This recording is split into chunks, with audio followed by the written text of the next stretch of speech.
Hi bro, কি অবস্থা? অবস্থা একবারে ভালো না। তার কারণ হচ্ছে তুমি আর তোমার ল্যাম্বরগিনি। মানে কি গাড়ি কিনছো ভাই? এখন সেই গাড়ি নিয়ে তোমাকে নিয়ে হিপাতে চিপাতে আনে ডানে বামে সব জায়গায় এই তোমাকে নিয়ে কথা হচ্ছে। কি সাক্ষ্য প্রমাণ আছে তোমার কাছে?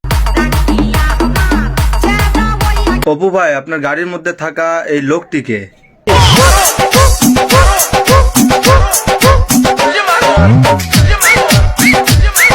কিন্তু অপু ভাই বলছে সে তার ল্যাম্বোর গাড়িটি কিনে ফেলছে এবং সে 4 চাকার গাড়িটি কিনে সবাইকে দেখিয়ে দিয়েছে যে আমি এই গাড়িটি নিচ্ছি।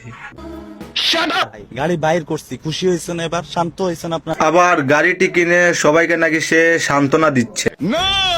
গাড়ি বাইর করছি, খুশি হয়েছেন? এবার শান্ত হয়েছেন আপনার? অপু ভাই, সান্ত্বনা হব তখনই যখন আপনি এই অস্ট্রেলিয়ান গাড়িটি রাস্তায় চালিয়ে দেখাবেন এবং না মানে লাম্বনি গাড়িটি আপনি চালিয়ে দেখাবেন সবার কাছে।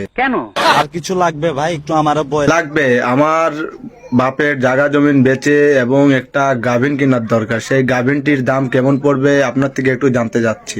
ও শিট, আচ্ছা, দেখলাম অপু ভাই গাভীর দুধ বিক্রি করে ল্যাম্বন গাড়ি কিনছে। আবার দেখলাম সবাই পড়াশোনা বাদ দিয়ে টিকটক করা শুরু করে দিয়েছে। আবার শুনলাম অপু ভাইয়ের মতো হতে না পেরে নিজের বিচি চেপে নিজে আত্মহত্যা করে নিয়েছে।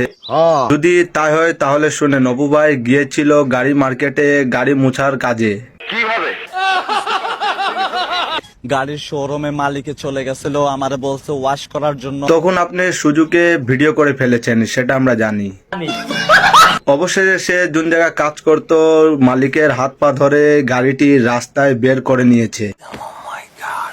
গাড়িটা কবে বের করবেন? গাড়িটা কবে বের করবেন? এটা কিন্তু আমি ফাইনালি বের করে কিন্তু কপু ভাই, আমি আরো কিছু বলেছিলাম, সেটা কি শুনেন নাই? আমি শুনি না। আপনি গাড়িটি বার করতে পারলে আপনার লাইসেন্স ও ড্রাইভিং লাইসেন্সটা দেখান, তাহলে আপনারা বুঝতে পারবো এবং লাইভে এসে।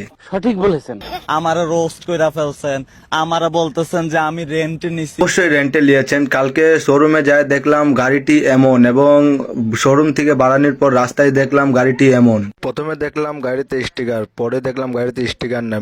Oh my god. আমরা দেখেছি গাড়িতে স্টিকার এবং বাইরে গাড়িটি দেখেছি স্টিকার নাই। এখন আপনারা প্রশ্ন করতে পারেন যে স্টিকার সে তুলে নিতে পারছে।